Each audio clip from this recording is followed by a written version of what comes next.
자, 안녕하세요. 저번 시간에 이어서 이번 시간에도 조세와 관련해서 세금과 관련해서 저번 시간에 탄력성, 탄력성과 조세 기착과 관련된 이야기를 하다 말았죠. 그래서 탄력성이 클수록 비교적 클수록입니다. 수요와 공급을 비교했을 때 수요 탄력성과 공급 탄력성을 비교했을 때 탄력성이 클수록 조세의 기착분이 더 낮아진다라고 하는 겁니다. 즉 이걸 다른 말로 하면 수요의 가격 탄력성하고 공급의 가격 탄력성을 비교했을 때 수요의 가격 탄력성이 크다. 그러면은 조세 기착분이 수요자의 조세 기착분과 공급자의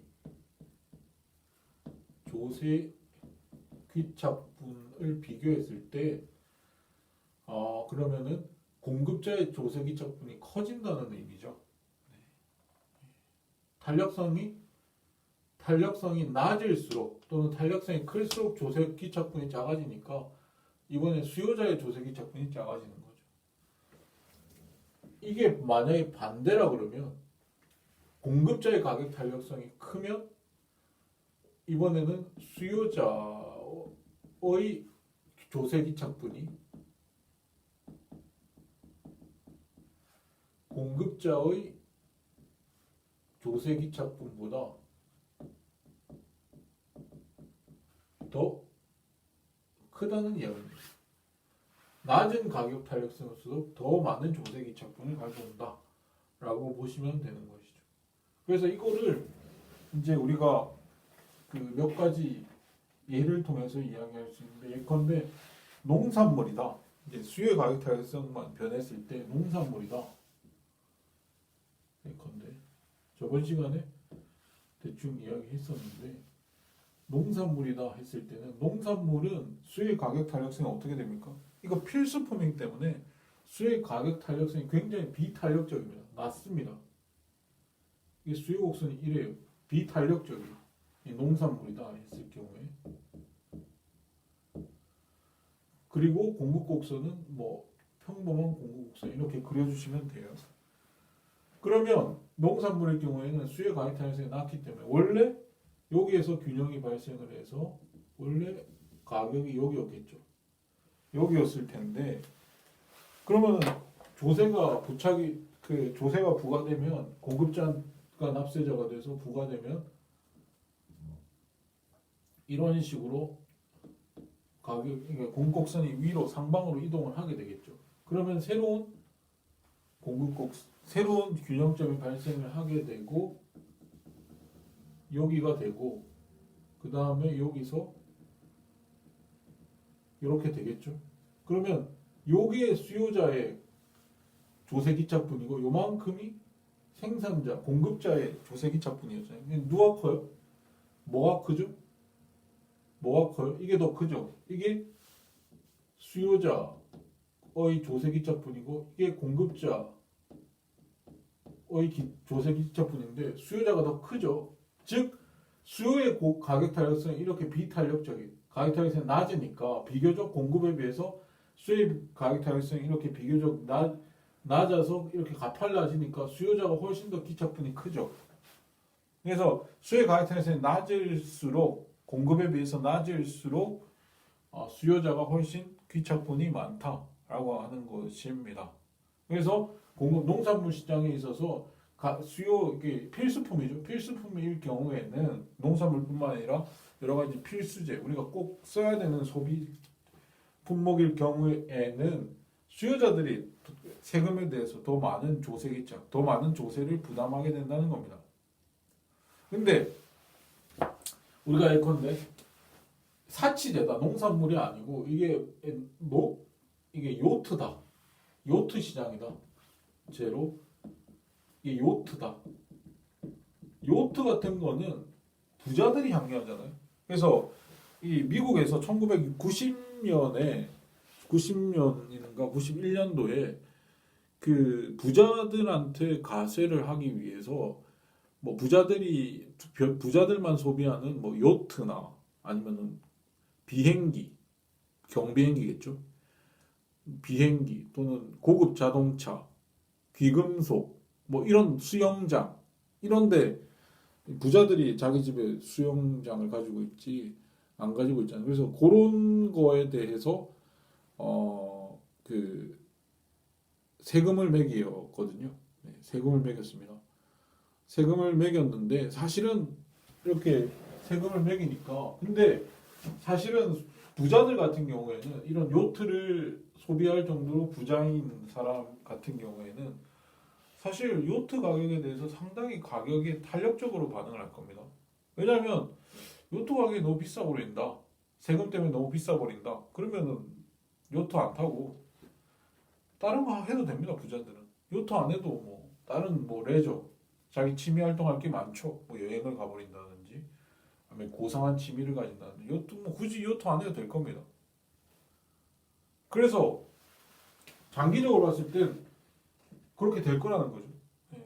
그러니까 이런 애들한테 이런 그 사치제, 그러니까 부자들이 주로 소비를 하는 사치제에다가 그 하면은 사치제에 대한 수요의 가격 탄력성은 매우 탄력적이죠. 그래서 이렇게 수요 곡선이 이렇게 굉장히 완만하게 그려질 겁니다. 그리고 보통의 공급 곡선을 이렇게 그리게 되면 원래는 여기에서 가격이 발생을 했겠죠.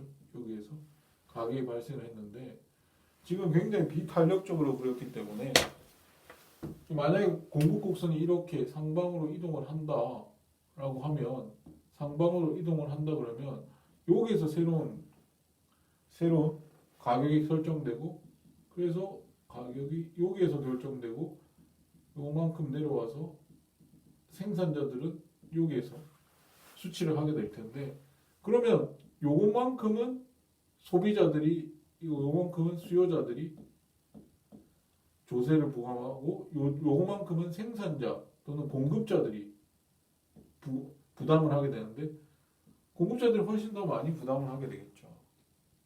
부자들이는 수요자들이 이게 부자인데 얘들 부자인데 별로 조세 기착분이 많지 않아요.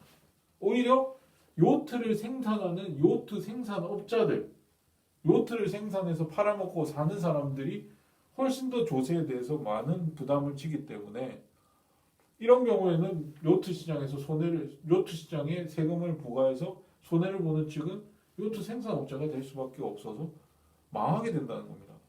오히려 부자들은 이거 소비 안 하고 딴 거 소비할 거예요. 별로 손해 안 볼 겁니다. 조세 부담 별로 안 할 거예요.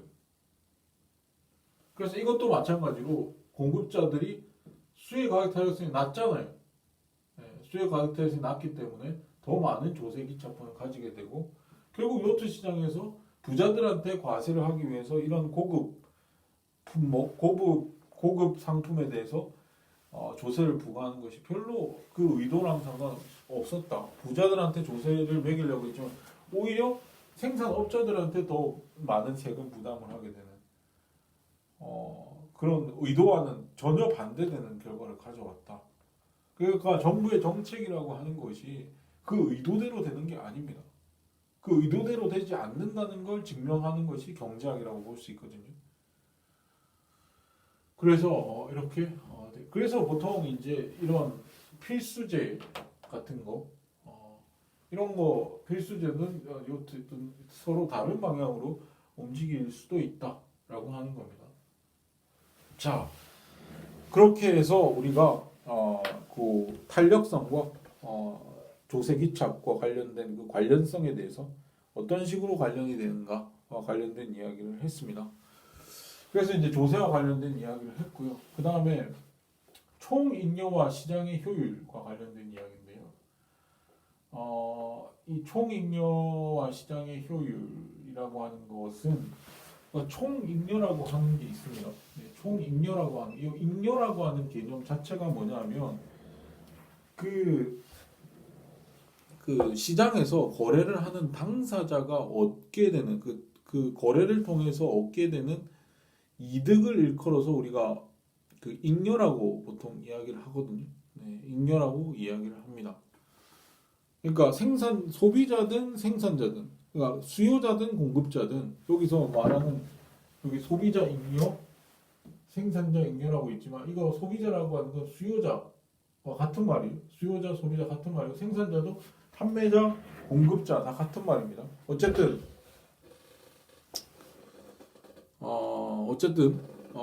어쨌든 소비자든 공급자든 수요자든 공급자든 시장에서 거래한 거래 당사자들은 다 이득을 얻습니다. 아까도 했다시피 시장에서 자발적으로 교환을 하는 상황에서 교환을 하는 당사자들은 이 교환을 통해서 모두가 이득을 발생시키기 때문에 그 교환을 하는 거잖아요. 그런 생각이 그 이득이 없으면 교환하지 않을 겁니다. 그렇기 때문에 교환하는 당사자들은 다 이득을 얻고 있는 상황이다라고 보시면 되는 거예요. 되는 건데 그러면은 교환을 하는 당사자들은 소비자들이 얻는 그런 이득을 소비자 잉여라고 그럽니다.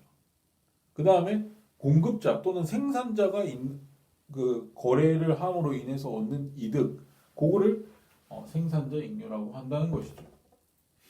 그 두 개를 합하면 소비자 잉여와 생산자 잉여를 합하면 그게 소비자 잉여와 생산자 잉여를 합하면 총 잉여가 된다라고 하는 겁니다. 근데 우리가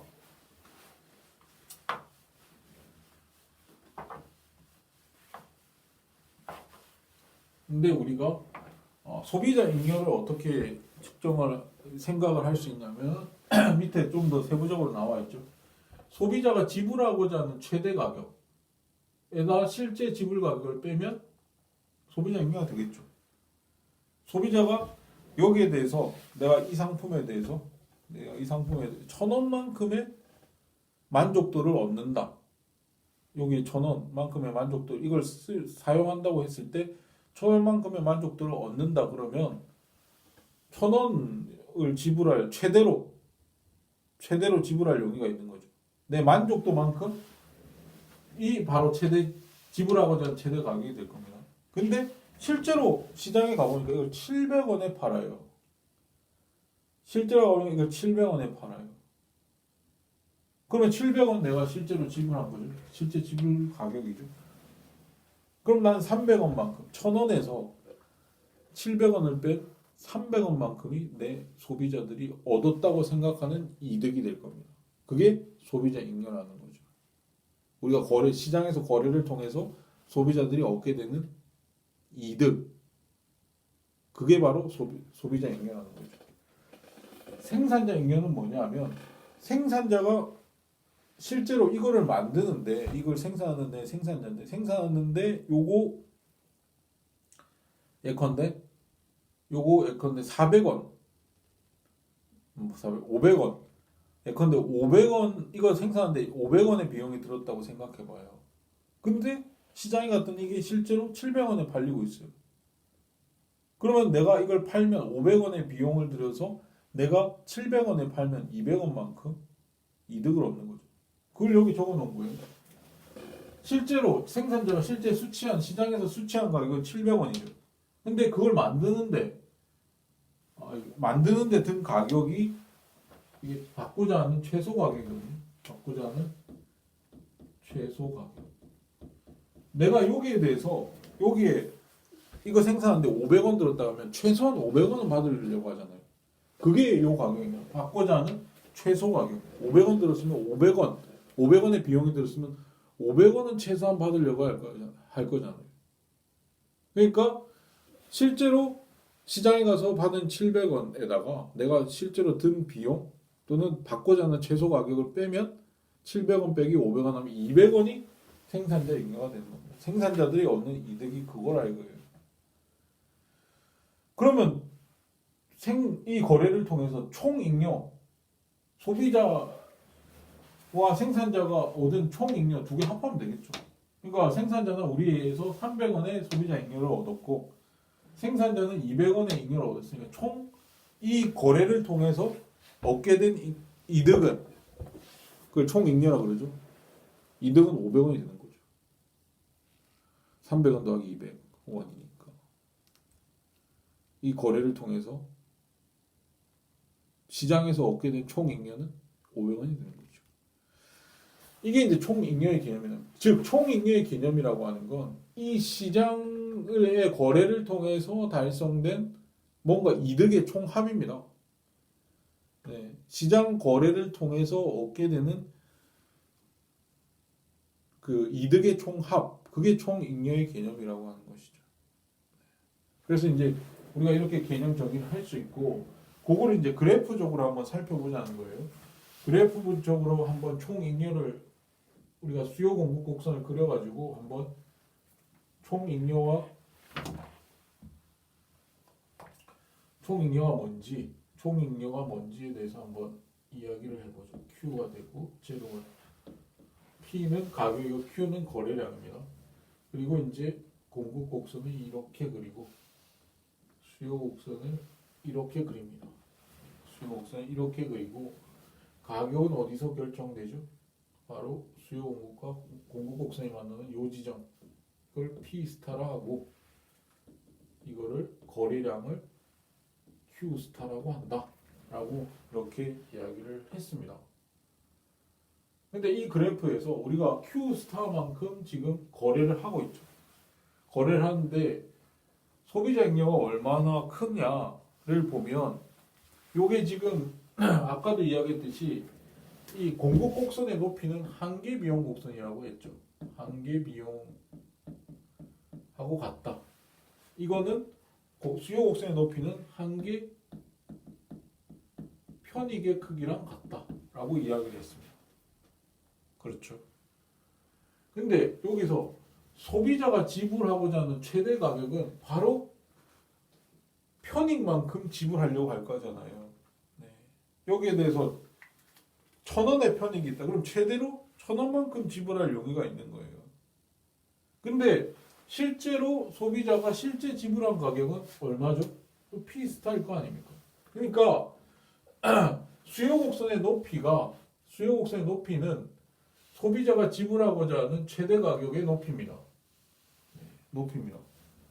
내 편익만큼 최대로 지불하려고 그러니까 만약 수요 곡선의 높이가 한계 편익, 즉 한계 편익의 높이라면 바로 소비자가 지불하고자 하는 최대 가격의 높이도 이 수요 곡선 그 자체의 높이가 되는 것이죠. 예컨대 내가 첫 번째 한 단위 하나를 소비자가 구입을 했을 때 내가 최대로 지불하고자 하는 소비자가 지불하고자 하는 가격은 요 높이가 되는 겁니다. 최대 가격은 소비자가 지불하고자 하는 첫 번째에 해당되는 가격은 요만큼의 높이가 될 거예요. 그 다음에 실제 지불한 가격은 P 스타니까 요 높이가 되는 거죠. 그러면은 요 높이에서 요 높이를 뺀 요만큼의 길이가 첫 번째 소비를 했을 때 한 개를 소비를 했을 때 얻게 되는 소비자 잉여입니다. 요만큼의 길이가. 그 다음에 두 번째 또 마찬가지죠. 두 번째 재화를 소비를 했을 때도 요 수요곡선의 높이만큼 요거의 수요곡선의 높이만큼이 소비자가 지불하는 최대 가격이고 실제 지불 가격은 요 높이가 되겠죠. 그래서 요 높이에서 요 높이를 뺀 요것만큼의 길이가 이거 실선의 길이가 결국 두 개째를 소비를 했을 때의 소비자 잉여가 될 겁니다. 세 개째를 소비를 했을 때 생산자 잉여도 마찬가지입니다. 요 높이에서 요 높이를 뺀 요만큼의 길이만큼이 세 개째일 때의 소비자 잉여의 크기가 될 겁니다. 네 개째, 다섯 개째일 때, 여섯 개째일 때, 일곱 개째, 여덟 개째, 아홉 개째 쭉 해서 Q 스타까지 이 모든 이 실선을 다 더하면 소비자 잉여가 Q 스타만큼 거래됐을 때 시장에서 Q 스타만큼 거래됐을 때의 소비자 잉여의 총 크기가 될 거 아닙니까? 그렇죠? 근데 이게 뭐 하나, 둘, 셋 이렇게 세지 않고 요 위에 있는 무수히 많은 점들의 이 거래가 됐다라고 한다면 뒤에 빽빽하게 이런 실선이 들어서겠죠. 빽빽하게 이런 실선이 들어서서 결국에 그걸 다 합하면 어떻게 되죠? 요 빨간색 실선으로 빽빽하게 들어선다 그러면 Q스타까지 거래를 했을 때 소비자 잉여는 이렇게 빨간색으로 빽빽하게 들어선 요만큼의 넓이, 요만큼의 삼각형의 넓이가 바로 소비자 잉여의 총합이 된다. Q스타까지 거래가 됐을 때의 소비자 잉여의 총 크기가 저 빨간색으로 색칠된 삼각형의 크기만큼이 바로 소비자 잉여가 된다. Q스타까지 거래됐을 때 그렇게 되겠죠. 생산자 잉여의 크기는 어떨까요? 생산자 잉여라고 하는 건 실제 수칙하는 가격. 생산자는 P스타에서 수치가 됩니다. 가격이. 팔 때마다 P스타만큼 시장 가격이 적으니까. 근데 받고자 하는 최소 가격. 비용만큼은 최소한 받으려고 하니까 요 공급 곡선의 높이만큼이 바로 받고자 하는 최소 가격이 되니까 첫 번째 팔았을 때, 첫 번째 공급이 됐을 때의 생산자가 실제 수치한 가격은 요만큼의 높이가 되고 받고자 하는 최소 가격은 요만큼의 높이가 되니까 여기에서 여기를 뺀 만큼이 요만큼이 생산자 잉여가 되겠죠. 두 번째를 팔았을 때에도 실제 수치한 가격은 요만큼의 높이고 받고자 하는 거는 공급 곡선의 높이가 되니까 요만큼.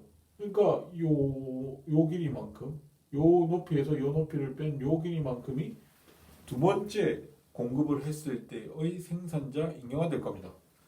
세 번째도 마찬가지죠.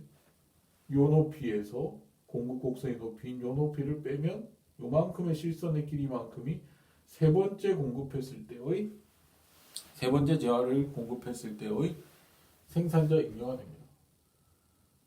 그래서 요 모든 순간 모든 점에서의 거래가 이루어졌다. 빽빽하게 이거 하나 두 개 이렇게 띄엄띄엄 하지 않고 빽빽하게 거래가 이루어졌다 그러면 이런 식으로 빽빽하게 실선을 소비자 잉여와 관련된 실선을 이렇게 그을 수 있겠죠. 빽빽하게 그어가지고 Q 스타만큼 거래됐을 때 총 생산자 잉여를 구하라 그러면 이 빽빽하게 들어선 요만큼의 넓이, 요 파란색으로 색칠된 요만큼의 넓이에 해당되는 넓이가 바로 생산자 잉여의 크기가 된다는 것을 알 수 있죠.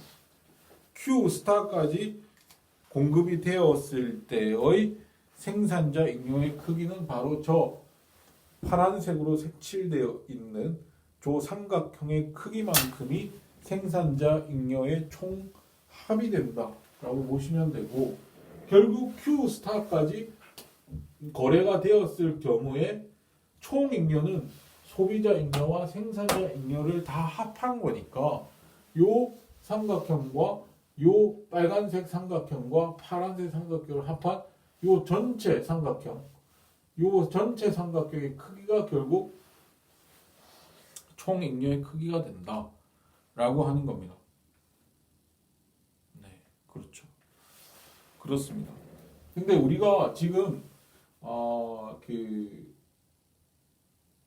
요 논의에서 우리가 소비자 잉여와 생산자 잉여가 어느 정도의 크기인가에 대해서 이야기를 했고 결국 시장의 거래를 통해 가지고 총 잉여가 시장에 내버려 두면 총 잉여의 크기가 요 크기만큼 시장은 어차피 여기 시장 균형점이잖아요.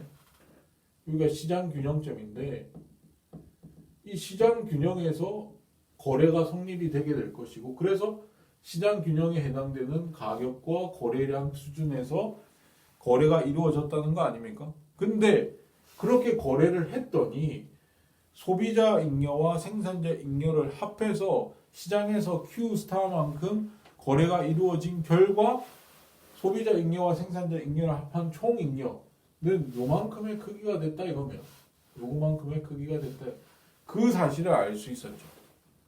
그러면 과연 요 지점, 즉 시장에 내버려두면 달성되는 요 지점에서 과연 효율성이 달성될까에 대한 의문이 발생을 합니다. 효율성이 달성될까? 효율성이라고 하는 건 최소 비용으로 최대 효과. 그러니까 효과에서 최대 결과죠. 뭔가 효과에서 비용을 뺀 그 부분이 그 차이가 최대가 되면 그거를 뭐라 그러죠? 효율적이다 그럽니다. 효과와 비용을 뺀 그 부분이 최대가 되면 그거를 효율적이라 그런 거거든요. 그러니까 비용은 작고 최소 비용이고 최대한 최소 비용이고 최대 효과를 내면 그 효과와 비용을 뺀 곳이 크면 클수록 효율적이라고 우리가 이야기를 하는 거거든요. 근데 우리가 총익료라고 하는 건 그런 겁니다. 이게 소비자 입장에서는 이게 효과거든요. 요 부분이 효과고 요 부분이 비용이에요. 실제 지불 가격. 실제로 내가 최대 가격이라고 하는 내가 얻은 이 거래를 통해서 얻은 편익이었잖아요. 이게 효과고 요 크기가 효과고 요 크기가 비용이란 말이죠. 생산자도 마찬가지였어요. 이 수치, 실제 수치한 가격 이게 효과고 실제로 시장 거래를 통해서 얻은 거고 이게 비용이란 말이에요. 그러니까 소비자 잉여 더하기 생산자 잉여가를 한 거는 더하기 한 거는 이게 지금 그 효과에서 비용을 뺀 겁니다. 소비자가 효과를 얻은 것과 소비자가 얻은 것과 거기에서 부담한 걸 뺀 거고 생산자 잉여도 생산자가 실제로 얻은 것과 부담한 거 비용으로 부담한 거 뺀 거가 생산자 잉여와 소비자 잉여고 결국 총 잉여라고 하는 것은 그런 거를 다 더한 것이다. 네. 효과에서 비용을 뺀 것이다. 근데 그 효과에서 비용을 뺀 그 총 잉여가 최대가 되었다라고 하는 것은 바로 효과와 비용 사이의 격차가 격차가 가장 큰 값을 가지게 된 것이다라고 우리가 생각할 수 있잖아요. 즉, 우리가 효율성이라고 하는 개념을 총잉여와 관련시켜서 이야기하면 총잉여가 최대가 된 것을 의미합니다. 총잉여가 최대가 된 것을 의미하거든요. 그러면 이 시장 균형점이 과연 총잉여가 최대가 됐다라고 하는 게 증명만 된다면 이 지점이 효율적인 지점이다라고 이야기할 수 있겠죠. 다시 이 지점이 만약에 총잉여가 최대인 지점이라고 우리가 증명만 할 수 있으면 이 지점이 효율적인 지점이다라고 이야기할 수 있겠죠.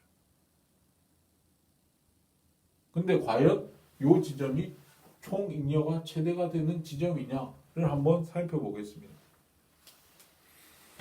그럼 한번 살펴보면 우리가 요 균형 거래량인 Q스타에서 벗어나 보면 돼요. 예컨대 요 Q스타보다 작은 어떤 지점, 요걸 Q 프라임이라고 해봅시다. 요 지점, 요 거래량 Q, 요거보다 좀 더 많이 거래된 지점을 Q2 프라임으로 우리가 한번 잡아보자는 거죠. 만약 거래량이 Q 프라임처럼 Q스타 그 시장의 거래량보다 낮다라고 한다면 적다라고 한다면 요거를 우리가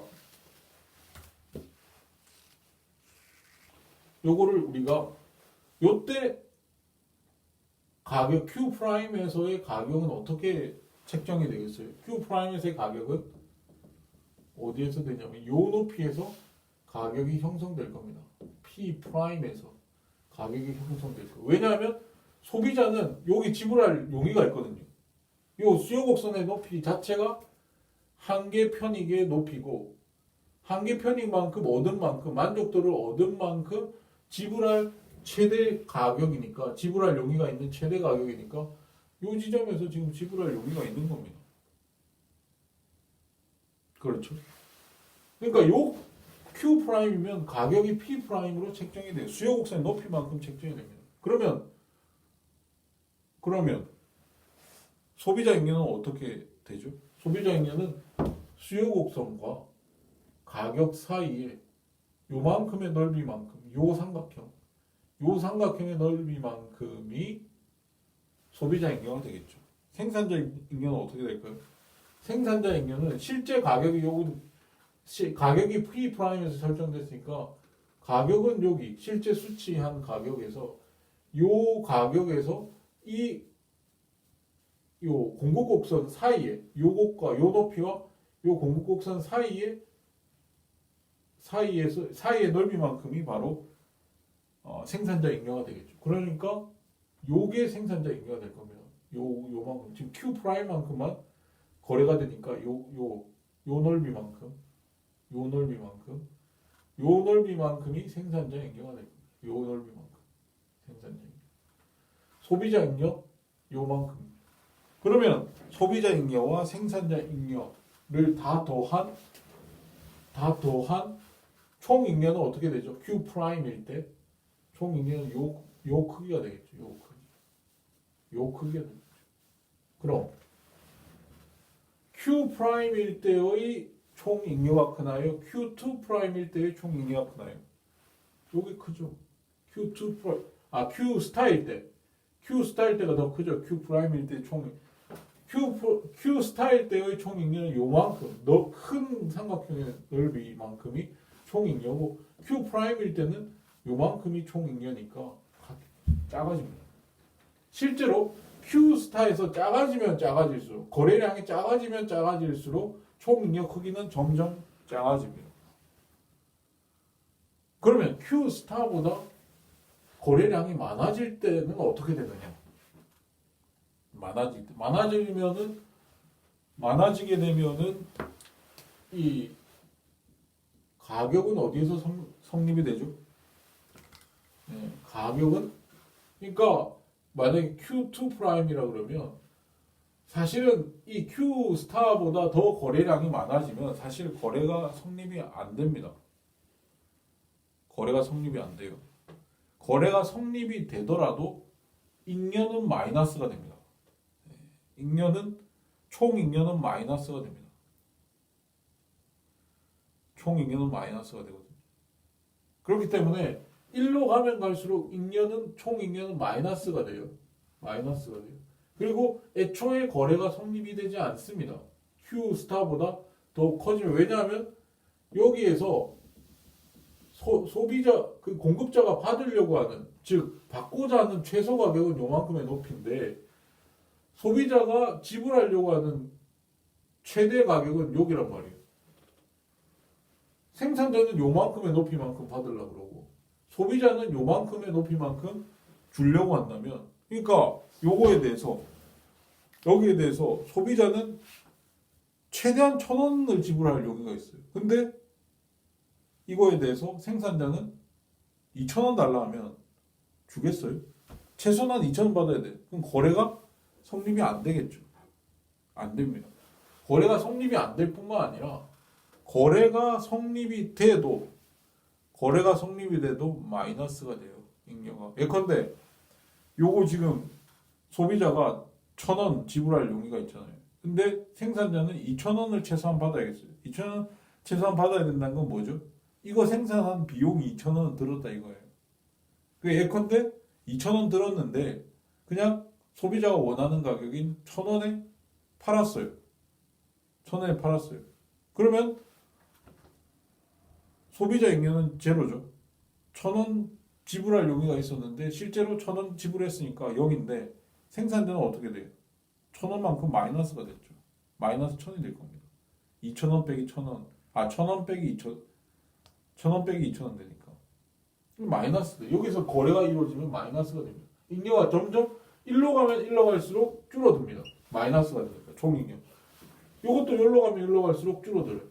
Q 스타를 분기점으로 해서 거래량이 작아지든 거래량이 많아지든 총잉여 값은 둘 다의 경우든 줄어들게 됩니다.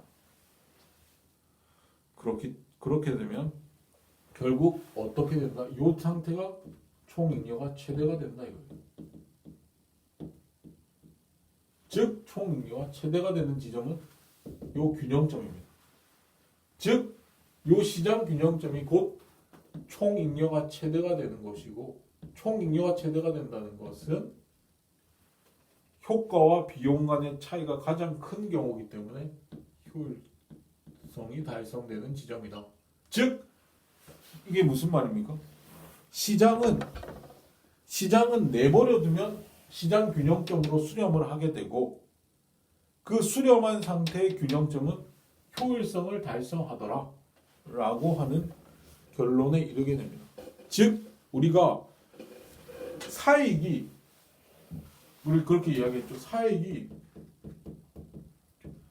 공익으로 연결되는데, 이 공익이라고 하는 걸 효율성이라고 한다면, 이 공익이라는 걸 효율성이라고 한다면, 우리가 사익을 추구하면 수요와 공급 곡선이 그려집니다. 네, 수요와 공급 곡선이, 사익을 추구하면 소비자와 생산자가 모두 사사로운 이익을 추구한 결과가 수요 곡선과 공급 곡선이 그려진 그대로거든요. 그래서 그 사익을 추구를 하면 결국 효율성이 달성되더라. 시장은 두 개의 힘이 상호작용을 해서 결국 요 지점에 도달하게 된다고 이야기했었잖아요. 근데 그 결과가 총잉여가 최대가 되는 총잉여 최대예요.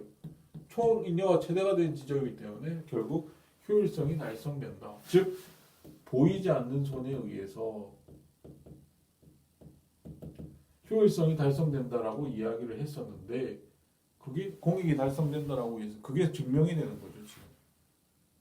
이걸 현대 경제학에서는 시장 메커니즘이다라고 이야기를 했었고, 시장 메커니즘은 수요와 공급이라고 하는 힘이 상호작용해서 균형이라고 하는 운동을 낳게 되는데, 그 운동한 지점이 결국 효율성을 달성, 즉 공익을 달성하더라라고 하는 거 아닙니까? 즉 이거 정말 반복해서 방금 이야기했지만, 결국 보이지 않는 손의 논리가 사익에서, 사사로운 이익에서 공익이 연결되는데, 이게 보이지 않는 손에 이끌려서 그렇게 된다는 거 아닙니까? 근데 이거를 현대 경제학에서는 시장 메커니즘이라고 했다. 시장 메커니즘이라고 하는 것은, 메커니즘이란 말 자체가 힘과 운동 간의 관계인데, 결국 힘은 뭐죠? 수요와 공급이고, 그 수요와 공급의 작동 원리에 의해서 균형이 달성된다. 즉 시장 메커니즘이라고 하는 것은 결국 힘과 운동 간의 관계인데, 수요와 공급이라고 하는 두 힘이 상호작용해서 결국 운동이 뭐냐면 균형, 시장 균형이라고 하는 것이 달성되게 되고, 그게 결국은 공익을 낳는다. 이때 공익은 효율성을 초래한다라고 하는 거. 이 결론에 도달하게 되는 것이다 라고 보시면 되는 거죠.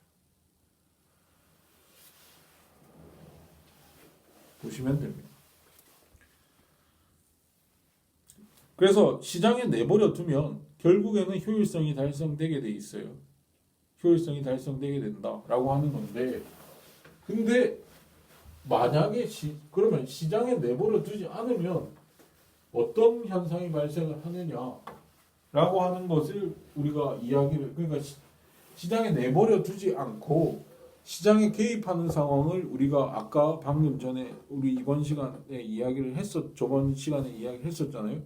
그 가격 통제, 가격 상한제, 가격 하한제로 대표되는 가격 통제랄지 아니면 조세를 부과했을 때, 세금을 부과했을 때 뭔가 비효율성이 발생을 한다라고 이야기를 했었는데, 그렇게 시장에 내버려 두지 않고 시장에 자유롭게 작동하도록 내버려 두지 않고 정부가 세금이나 가격 통제와 같은 개입을 했을 경우에는 비효율성이 발생된다는 거 아닙니까? 비효율성이 발생된다는 것은 총잉여가 최대가 되지 않은 걸 의미한다라고 이야기를 했었죠.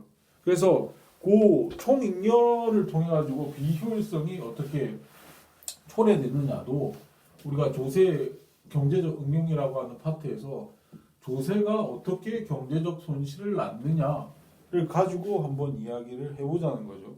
그러니까 조세, 즉 정부의 개입 또는 시장이 자유롭게 작동하도록 내버려 두지 않았을 때 어떤 비효율성, 즉 경제적 순손실이 발생하는지와 관련된 이야기를 한번 조세 경제적 응용 중에서 하나 해봅시다. 네, 그 이야기를 해보면 아까 자꾸 조세 이야기를 했었는데 Q가 있고 제로가 있고 P가 있습니다. 우리가 기항의 총잉여 개념을 배웠으니까 그 이야기를 한번 써먹어보면 예컨대 공급곡선이 이렇게 있고 수요곡선이 이렇게 있습니다. 있는데 세금이 지금 부과됐다는 거 아닙니까? 세금이 부과가 돼서 이 아까처럼 공급곡선이 상방으로 이동하겠죠. 공급곡선이 이렇게 상방으로 아까 우리에 의하면 100억만큼이 상방으로 이동을 한 것이죠. 100억만큼이 상방으로 이동을 한 것이고 결국 요 지점에서 요 지점에서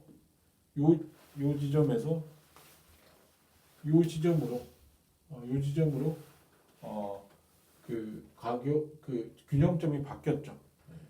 균형점이 바뀌었고 결국 가격은 원래 조세가 부과되기 이전에는 여기에서 결정이 됐었는데 여기에서 결정됐고 거래량도 여기에서 결정됐었죠. 예컨대 우리에서는 이게 10이었고 이게 1,000원이었습니다. 1,000원이었습니다.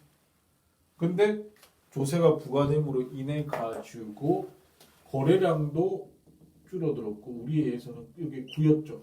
9였고 이게 1,060원이었습니다. 1,060원. 그러면 지금 우리가 이 상황에서 소비자 잉여를 구할 수 있습니다. 원래 조세가 부과되기 이전에는 총 잉여가 어떻게 됐다는 거죠? 요만큼이 총 잉여였습니다. 요 크기만큼이 총 잉여였죠. 요 삼각형, 큰 삼각형 10개까지 지금 거래가 일어났으니까 요 전체 크기가 소비자 잉여였어요. 총 잉여였어요. 근데 조세가 부과되면 어떻게 되냐면 소비자 잉여는 어떻게 되죠? 소비자 잉여는 요 수요 곡선과 9개까지니까 수요 곡선과 9개까지 수요 곡선의 높이랑 요 지금 조세가 부과됨으로 인해서 형성된 가격이 요만큼이죠. 그러니까 요 수요 곡선 높이에서 요 가격을 빼주면 요만큼 이 소비자 잉여가 될 거예요. 소비자 잉여가 되고 생산자 잉여는 어떻게 되죠?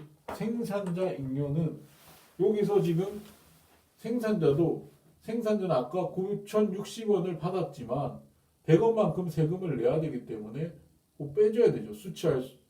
공급자가 수취하는 가격, 생산자가 수취하는 건 960원밖에 안 돼요. 그러니까 실제 수취한 가격은 960원이고 비용은 요 공급곡선의 높이만큼 들었으니까 요거만큼의 높이만큼이 생산자 잉여가 될 겁니다. 즉, 총 잉여는 소비자 요 빗금친 위쪽에 빗금친 소비자 잉여 더하기 밑에 빗금친 생산자 잉여를 합한 요 빗금친 전부를 합한 거가 총 잉여가 될 거예요. 그 다음에 정부가 가져가는 조세 수입은 요만큼이겠죠. 조세 수입은 요만큼이 될 겁니다. 요만큼. 그러니까 개당 요만큼의 높이만큼 이 1,000원, 이 100원이죠. 개당 요만큼의 높이만큼의 조세를 부과하는데 팔린 게 9개니까 요만큼의 길이니까 요만큼의 길이랑 같죠. 그러니까 요거 곱하기 요거 하면 정부의 조세 수입이 될 겁니다. 그러니까 요거 곱하기 요거는 요 사각형, 빗금칭 사각형의 넓이하고 똑같으니까 이게 정부의 조세 수입이 된다라고 볼 수 있는 거죠. 그럼 정부의 조세 수익 총잉여에다가 정부의 조세 수익까지 더하게 되면 실제로 조세가 부과됐을 때의 총잉여는 어떻게 되느냐? 조세 수익까지 포함된 총잉여는 어떻게 되느냐 하면 이 전체가 되겠죠. 이 전체 조세 수익까지 요거 더하기 요 빗금친 부분 더하기 요 빨간색 빗금친 부분 요거 소비자 잉여, 생산자 잉여, 그 다음에 조세 수입 정부 측까지 하니까 다 더하면 요거만큼 지금 파란색으로 테두리 된 요만큼 요만큼이 조세가 부과된 이후의 총잉여죠. 그러면 원래 총잉여는 조세가 부과되기 이전에는 총잉여가 큰 삼각형의 크기였는데 이제 조세가 부과됨으로 인해 가지고 지금 총잉여가 요만큼의 넓이니까 총잉여가 감소했죠. 얼마만큼 감소했습니까? 얼마만큼 감소했죠? 요만큼이 감소했죠. 빨간색으로 지금 색칠한 요만큼이 총잉여 감소분입니다. 총잉여 감소. 근데 이 총잉여의 감소를 우리가 경제적 순손실분이라고 이야기합니다. 경제적 순손실이라고 합니다. 조세 부과로 인한 경제적 순손실이죠. 그리고 이걸 사중손실이라고 합니다. 죽은 비중, 죽은 비중, 사중손실이라고 합니다. 경제적 순손실이 요만큼 조세 부과로 인해서 요만큼 발생을 했다라고 보시면 돼요. 그래서 이 경제적 순손실은 이거만큼의 넓이고 조세 수입은 요 아까 이야기했던 요 검은색 테두리 이거 이 빗금친 부분 요만큼이 조세 수입 부분이다라고 우리가 이야기를 할 수 있겠습니다. 즉 총잉여가 줄어들었기 때문에 비효율성이 발생한 거죠. 조세 부과로 인해 가지고 조세 부과로 인해 가지고 총잉여가 감소를 했고 그 감소분이 총잉여 감소했고 그 감소분이 경제적 순손실이니까 경제적 순손실이 발생했기 때문에 조세로 인해서 비효율성이 발생되는 즉 그 경제적 순손실이 발생했기 때문에 조세는 비효율성을 낳는다라고 보시면 되죠. 근데 이 비효율성의 원인은 저번에도 이야기했지만 그 원인은 여기 있습니다. 거래량이 줄었기 때문에 비효율성이 발생한 거거든요. 이 비효율성의 원인은 거래량이 줄어들었기 때문입니다. 왜? 거래량이 전에도 이야기했듯이 거래라고 하는 것 또는 교환이라고 하는 건 양 당사자 모두에게 이득이 되는 행위거든요. 근데 그 거래량이 줄어들면 이 이득 부분이 감소하는 거 아닙니까? 이득 부분이 감소한 거예요. 그래서 비효율성이 발생하는 거예요. 사실 조세가 부과되면 소비자 잉여든 생산자 잉여든 줄어듭니다.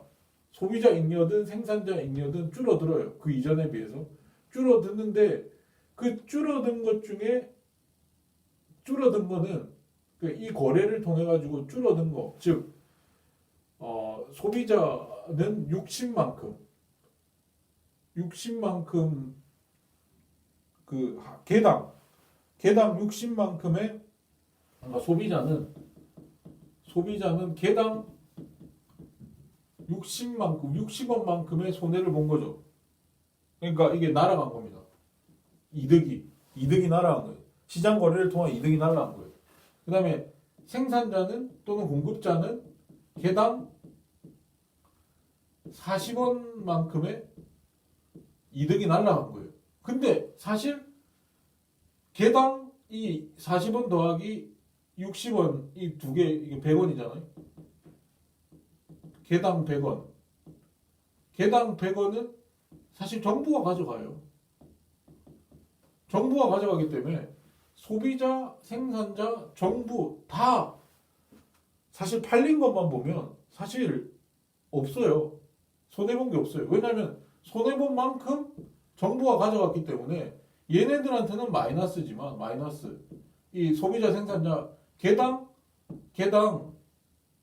마이너스 100이지만 개당 소비자 마이너스 60, 생산자 마이너스 40이기 때문에 사실 그 세금이 부과됨으로 인해서 개당 100원만큼이 손실분은 정부가 100원 플러스 정부는 100원만큼 플러스 내니까 사실 플러스 마이너스 하면 같거든요. 같기 때문에 개당 그냥 생각을 하면은 사실은 총익률이 별로 변화가 없는 것 같이 느껴지지만 사실 개수가 줄어든 거예요. 거래되는 개수가 줄어들었기 때문에 비효율이 발생하는 겁니다. 이득의 기회가 줄어든 거예요. 이득을 볼 기회가 줄어든 거예요. 그래서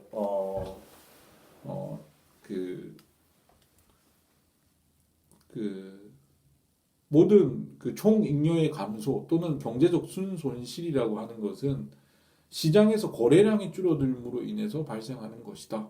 그게 조세로 인한 경제적 순손실이든 가격 통제로 인한 경제적 순손실이든 다 거래량을 감소시키거든요. 가격 하한제, 가격 상한제 보시면 둘 다 거래량을 감소시킵니다. 그렇기 때문에 경제적 순손실이 발생한 거예요. 그렇게 보시면 된다. 그 근원, 경제적 순손실의 근원은 결국 거래량의 감소 때문이다 라고 보시면 됩니다. 자, 그럼 마치도록 하겠습니다. 수고하셨어요.